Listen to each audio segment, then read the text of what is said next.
மேலறை தியானம் மார்ச் மாதம் 2ஆம் தேதி 2026ஆம் ஆண்டு. எழுதியிருப்பவர் ராபர்ட் புரூக்ஸ், வட கரோலினா, USA. தலைப்பு: சேவைக்கு அழைக்கப்படல்.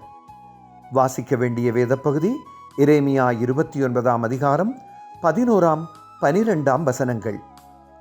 இன்றைய நாளுக்குரிய தியான வசனம் ஏசாயா 6ஆம் அதிகாரம் 8ஆம் வசனம்.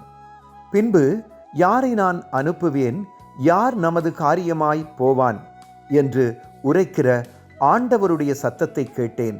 அதற்கு நான், இதோ அடியேன் இருக்கிறேன், என்னை அனுப்பும் என்றேன். நான் பட்டம் பெற்று வெளியேறியதும் உளநல வைத்தியசாலையில் சிறுவர் வாலிபர் ஆகியோருக்கு உளநலம் சம்பந்தமான ஆலோசகராக நியமனம் பெற்றேன். கல்லூரியில் ஆலோசனை சொல்வதிலும் போதக ஊழியத்திலும் எனது திறமையை வெளிப்படுத்தி இருந்தேன். கடவுள் என்னை அழைப்பது போல உணர்ந்தேன். ஆனால் எதற்கு என்பது விளங்கவில்லை. நான் ஜெபித்தேன். ஏசாயா 6ஆம் அதிகாரம் 8ஆம் வசனம் விடையாக கிடைத்தது. பிள்ளைகளுக்கும் வாலிபர்களுக்கும் அவர்கள் குடும்பத்தினருக்கும் நம்பிக்கையையும் தைரியத்தையும் கொடுக்கும்படி கடவுள் அழைப்பதாக உணர்ந்தேன். ஆலோசக மேற்படிப்பை முடித்து ஆலோசகராக வாழ்க்கையை தொடங்கினேன். நான் சிறுவனாக இருந்த காலத்தில் உதவி தேவைப்பட்ட நேரங்களில் கடவுள் சிலரை என்னிடம் அனுப்பி உதவியதை இப்போ நினைத்து நான் பெற்றதை திரும்பிக் கொடுக்க கிடைத்த சந்தர்ப்பமாக உணர்ந்தேன். நான் இப்போ வேலையிலிருந்து ஓய்வு பெற்றுவிட்டேன்.